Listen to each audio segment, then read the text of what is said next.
What's good, YouTube? Welcome back.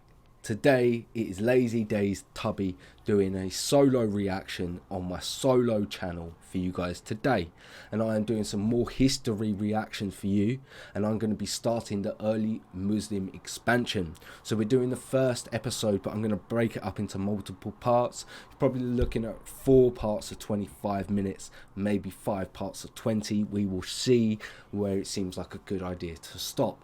If you guys are looking forward to this reaction and any more, don't forget to like the video. If you haven't already, head over to Kings and Generals page. A link will be in the description box down below.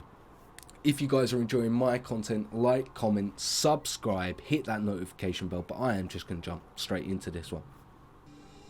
Almost 1,400 years ago, the ancient and prosperous lands of the Middle East were on the verge of a conflict of 3 empires and 3 religions, 2 of them fighting a constant, bloody and fruitless war for centuries, one a newcomer looking to make its mark. The newcomer was the Rashidun Caliphate, and its arrival would change the history of the region and the world forever. Interesting. The Roman state was almost constantly at war with the Iranian empires ever since the 2 entities touched borders in the 60s BC, as the Parthian Empire achieved a famous victory at Carrhae.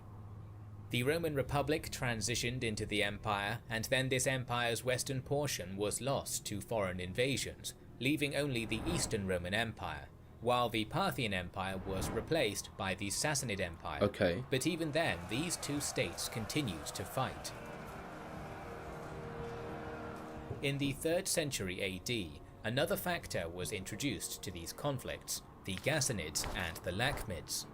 These 2 Arab tribal confederations migrated from modern Yemen and became the vassal states of the Eastern Roman Empire and the Sassanids respectively. They participated in the Roman-Sassanid wars, often as scouts or raiders detached from the armies, or as light cavalry units within the armies, while also defending both empires from the Arab tribal raids from the south. The populations of these kingdoms worshipped traditional Arab paganism and Monophysite Christianity, and the latter created tensions with their suzerains, as the Sassanids were sure that any Christian influence may strengthen their Roman enemies, while the Romans adhered to Miaphysite Orthodox Christianity, which considered Monophysitism to be heretical. The Roman attempts to suppress Monophysitism caused the Ghassanids to rebel against them in the late 6th to early 7th century, and weakened Roman support in the area. So they just backfired on them. On the other hand, religious tensions between the Lakhmids and the Sassanids were compounded by the attempts of Shah Khosrow II to control the region directly. In 602, he captured and executed the Lakhmid king Al-Numan III, turning the kingdom into a province administered by a governor. That forced the Lakhmid tribes to ask their Arab brethren to the south for help. Although the allied forces managed to defeat the Sassanid army at Dikar in 609, the Sassanids were able to keep the province under their rule. This sequence of events not only created divided loyalties among the Arab tribes in the region, but effectively stripped the Sassanid border of its traditional buffer. Despite that, the Sassanids were still very strong. In 602, they used the internal strife within the Eastern Roman Empire as a pretense to declare war. The Sassanids scored a number of impressive victories in the first years of the war, and although the Roman noble Heraclius took the throne in 611 and started to stabilize the situation, he wasn't able to slow down the enemy completely. By 621, the Sassanids controlled the South Caucasus, the Levant, Egypt, and most of Anatolia, which marked the largest extent of their territory. Even though Emperor Heraclius was forced to fight against the Avars in Europe too, he was able to gain some momentum by winning 2 battles against the Sassanids between 622 and 625. According to some sources, Khosrow enlisted all men capable of fighting and turned the tide again. In 626, an army under Shahrbaraz besieged the capital of the empire, Constantinople, supported by the Avars and Sclaveni from Europe. The Roman Empire was on the brink of destruction, but the defenders of the capital persevered. This was the turning point in the war, as in 627, Heraclius entered an alliance with the leader of the Western Turkic Khaganate, Tonyabku, and together they invaded the Iranian heartland. Heraclius defeated the Sassanids at Nineveh in 627 and threatened the capital Ctesiphon in 628, which prompted the nobles to overthrow Khosrow. His son Kavad II became the next Shah and signed a peace treaty with Heraclius. Okay. The Sassanids paid a war indemnity, but otherwise the conflict achieved nothing. So you had to pay him off. And the two exhausted empires returned to the pre-war borders. So it was all for nothing once again. Happens a Meanwhile, lot in to history. the south, the Arabian Peninsula was going through an upheaval. The population of this peninsula worshipped many religions, from the traditional Arab pagan beliefs to Zoroastrianism, Judaism and Christianity. The Sassanids controlled the province of Mazun and the eastern portion of Yemen, while the deserts in the central and northern parts of the region were ruled by nomadic Bedouin Arabs. Their brethren resided in the rich merchant city-states in Hijaz. Right. One of these city-states, called Mecca, was both a religious and economic center governed by the Quraysh tribe, trading mostly spices with Aksum, the Romans and the Sassanids. In 570, a boy called Muhammad was born in the Quraysh tribe. As a young man, Muhammad spent his time as a merchant, probably participating in and then leading trade caravans all over the region. As is often the case with traders, Muhammad would meet and converse with members of various religions on his travels. Okay. According to the later sources, he started receiving divine revelations sometime in 610. Soon this new prophet began spreading the message of a new religion, Islam, in his home city of Mecca. However, the Meccans didn't receive it well, and in 614 they started to persecute adherents of Islam. All this prompted Muhammad and his followers, the Muslims, to emigrate to Medina in 622. This started a war between the Muslims and Mecca, and by 629 the latter lost and was conquered. According to the early Muslim sources, at this point, sometime in 628, Muhammad sent envoys to the neighboring states, urging their leaders to join Islam and bow to the one God, Allah. Okay. The Sassanid Shah Khosrow II insulted the Muslim envoy, while the one sent to the Romans was killed in Ghassanid territory. This prompted an attack by a small Muslim army, which was defeated by the Ghassanids and Romans in September of 629 at Muta. The same sources claim that Muhammad decided to lead a 30,000-strong army into the Byzantines' territory to retaliate, and took the city of Tabuk. However, most modern sources do not agree with this account of events. So it's really interesting. We're literally going from the very start. So I'm really looking forward to finding out this story. I'm really looking forward to it. In any case, the conquests of Muhammad in Arabia continued. By 631, most of the Arabian Peninsula was under Muslim control. Muhammad passed away a year later. There are conflicting sources regarding the succession process, but one of the closest allies of Muhammad, Abu Bakr, became his successor with the title of Caliph. He was the first of the Rashidun Caliphs. In the meantime, Kavad II, who became the Sassanid Shah in February of 628, immediately started killing his brothers to secure the throne, which resulted in deepening disagreements between the Persian and Parthian nobles. Yeah, of course it's going to. Kavad died of plague in September, and although his 8-year-old son became the next Shah as Ardashir III, the empire was controlled by a member of the Parthian clique, the Vizier Ma'ad-Jushnas. Children rulers, man. This deeply concerned the Persian party, so it allied with Khosrow's general Shabaraz. The latter attacked and took the capital in April of 630, killing Ardashir and Ma'ad-Jushnas and becoming the Shah. The Sassanid realm was now in a state of civil war. Using all that, the governors of Yemen and Mazun declared their independence from Ctesiphon, which made them easy prey for the rising caliphate. Just 40 days after Shabaraz took the throne, he was killed, and the leader of the Parthian faction, Farrukh Hormizd, raised Khosrow's daughter Boran to the throne. This first queen in Sassanid history was overthrown by the son of Shabaraz, Shapur, a few months later.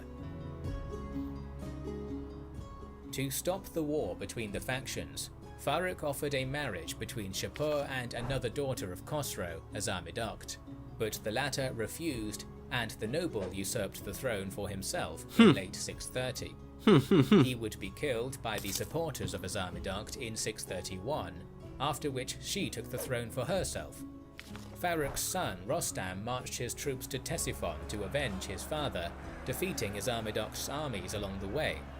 After taking the history is just so entertaining. Like the war of successions. Like, so much happens when a kingdom, if there is not a clear line to succession of that kingdom, it seems like it can all go tits up. So one of the most important things is to have some kind of infrastructure, and for it to work for the next person to be able to rule without any difficulties, because just getting usurped and having to fight off people, like you could be in the middle of having a war with another country, that leader die, and then just that whole war go tits up because the person taking over can't deal with the war because they're dealing with the in-house fighting and all that sort of thing. It's just outrageous. Taking the capital, he restored Boran as the queen. The ruling alliance of Boran and Rostam managed to convince the leader of the Persian clique, Pyrrhus, to stop the hostilities. However, after Rostam left the capital for the frontier, Firuzan killed Boran in June of 632. Rostam then marched for the capital again. According to some sources, the armies of both Firuzan and Rostam were tired of the bloodshed and forced their generals to reach an accord. One of the last members of the House of Sassan, the 8-year-old grandson of Khosrow II, was crowned as Yazdegerd III. Although the civil war was now over, the Sassanid realm was extremely vulnerable, as the Parthian clique basically controlled the northeastern portion of the empire, while Turkic raiders attacked from the Caucasus and Central Asia. At the same time, the first Caliph Abu Bakr sent a portion of his army under Usama ibn Zayd to raid the Ghassanids in June of 632, possibly checking if the Byzantine frontier was well defended. The death of Muhammad and the departure of his army made a big number of newly conquered Arab territories think that the caliphate was fragile, and in July, all of the peninsula, save for Hijaz, rebelled against Abu Bakr in what was called the Ridda War, or the War of Apostasy, as many rebel groups were led by people who declared themselves prophets. The situation was most dire around Medina, as the rebels threatened the second most important city of the new realm in late July. However, Abu Bakr swiftly marched to the area and defeated the rebels in early August. That gave enough time for the army, which was sent north and defeated a small Ghassanid army around Muta, to return. Abu Bakr proved to be a talented commander. Instead of uniting his armies and marching on each of the rebel groups separately, which would have allowed the rebels to attack his rear with impunity, he divided his army into smaller groups, and these units attacked the enemies around the peninsula. This strategy worked to perfection, and by March of 633, the Caliph's rule over the entire region was restored. Nice, easy. It is difficult to assess how much the Caliphate lost in terms of manpower, but the sources underline that the generals and troops gained invaluable experience in this conflict. While the Ridda Wars were going on, the leader of the Arab Bani Bakr tribe, Muthanna bin Haritha, was raiding the Sassanid territories in southern Iraq. The Sassanid civil wars made this frontier subject to attacks, and Muthanna, who adopted Islam sometime in the 630s, informed Abu Bakr of this fact in early 633. The Caliph decided that it was a good time to take over Iraq, and one of his main generals during the Ridda Wars, Khalid ibn al-Walid, was ordered to invade the region. Khalid was able to recruit an army of 18,000 at his base at Yamama and left for Iraq in late March 633. A letter was sent to the Sassanid governor of Dast Maisan, Hormozd, demanding his surrender. Hormozd obviously didn't, but sent a letter to the capital asking Shah Yazdegerd III for reinforcements. Does he get them? That's the question. This letter was probably a trick by Khalid, as Hormozd gathered his 20,000 and marched out of the capital of his governorship, Uballa, to defend the crucial road from Yamama near Kazima. Khalid, however, moved his troops through the desert and threatened Hufeir. The Sassanid leader was informed of this and had to march towards Hufeir via Uballa. According to the Muslim sources, that was exactly what Khalid was hoping would happen. Despite the civil wars, Sassanid armies were still stronger, as their armour and weaponry made them superior, and the only tangible advantage the Caliph's forces had was their mobility. Khalid was going to use this mobility to tire the Sassanid army. This would become one of the most important elements of the early Muslim expansion. Their mobility and aggression were forcing their foe to defend multiple cities and fortresses, as it was never clear where the Arabs would strike. That's really good, tactics. By the time Hormozd reached Hufeir, Khalid started marching to Kazima. He could have probably taken the city with ease, but didn't want to be besieged by the heavily armoured Sassanids, so his troops waited and rested to the south of Kazima, while Hormozd marched towards him. In the first days of April, the tired Sassanid forces approached. The engagement that would occur in the area is traditionally known as the Battle of the Chains, due to the description of the Sassanid forces in the Muslim sources. Okay. According to them, the Sassanid infantrymen were chained to each other to create a cohesive line, or to prevent any retreat. However, this makes no sense tactically, as that's so weird. That can't be true. That can't be true. Imagine just walking up and they're all chained together. Like as soon as horses ride into you, you're screwed. You can't split away. You can't diverse. If a horse runs into you, okay, like it might hurt the horse, but it's gonna take a few men with him. Like, do you know what I mean? It might hurt the horse's legs, but it's the force is going to send the men flying away as well. And if they're in lines, it's going to hit the people behind them. And there's just so many things that just don't make sense about that to me. As that would have made the infantry even less mobile, and each dead warrior would have burdened their companions. We also never see this description in the numerous battles fought between the Romans and the Sassanids. Most probably, this stems from an incorrect reading of the Persian word silsilah, which can be translated as a mountain chain, a bounding chain, or a single line of soldiers. So the word chain might be a metaphor for the disciplined Sassanid infantry. That makes more sense. In any case, Khalid wasn't going to allow Hormozd's troops to rest, and his preparations forced the Sassanids to form up directly to the west of Kazima at the end of the tiring march. Their formation was the traditional infantry centre and cavalry wings. Meanwhile, Khalid's army was arranged in a similar manner, but for the time being stayed in the desert behind the hills dividing the two armies. This delay only added to the fatigue among the Sassanids, as they had to stay in formation in their full panoply under the sun. However, this waiting couldn't continue for long, as the Sassanids controlled the springs in the area. So a few hours later, Khalid emerged on the hills and his troops stopped some distance away from those of Hormozd. The only surviving primary sources of this engagement belong to the Muslim historians, so we will present their view of this battle. As was customary for the region, and traditional for the Roman, Sassanid and Arab battles of the era, the battle started with a duel, as Hormozd moved forward and called Khalid to fight him one-on-one. Apparently Hormozd then dismounted and Khalid followed suit. As the two generals clashed and fought to a standstill, a few Sassanid skilled warriors attacked Khalid. Another Arab general, Kaka bin Amr, who will play a larger role in the future, saw this and also decided to join the fray, attacking Khalid's assailants. Kaka and Khalid were able to overcome the Sassanid fighters and killed Hormozd. The Arab generals returned to their lines and Khalid ordered his troops forward. The armies engaged each other.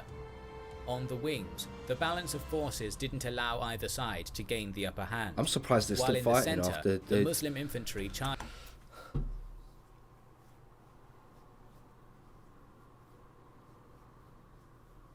So they had a one-on-one. I'm so confused. No way. No way. They had a one-on-one. One-on-one didn't go well. The Sassanids got 2 more people to join in on the fight. The other general come back. The other general from the Muslim side joins in. They end up killing the other guys. Return back. Order the march, and the Sassanids are still there fighting, and no one also helped the Sassanid fighters and killed Hormozd. You can't write this stuff. Can't write history, guys. The Arab generals returned to their lines, and Khalid ordered his troops forward. The armies engaged each other. On the wings, the balance of forces didn't allow either side to gain the upper hand, while in the center, the Muslim infantry charged their counterparts a few times, clashing and falling back without dealing much damage. However, the Muslim troops were much more rested, as even the infantrymen had travelled to the battle mounted. The Sassanid footmen weren't able to rest after their march, and each charge tired them even more. During one of the charges, Khalid's centre managed to crack the disciplined Sassanid line in a few places. Nice.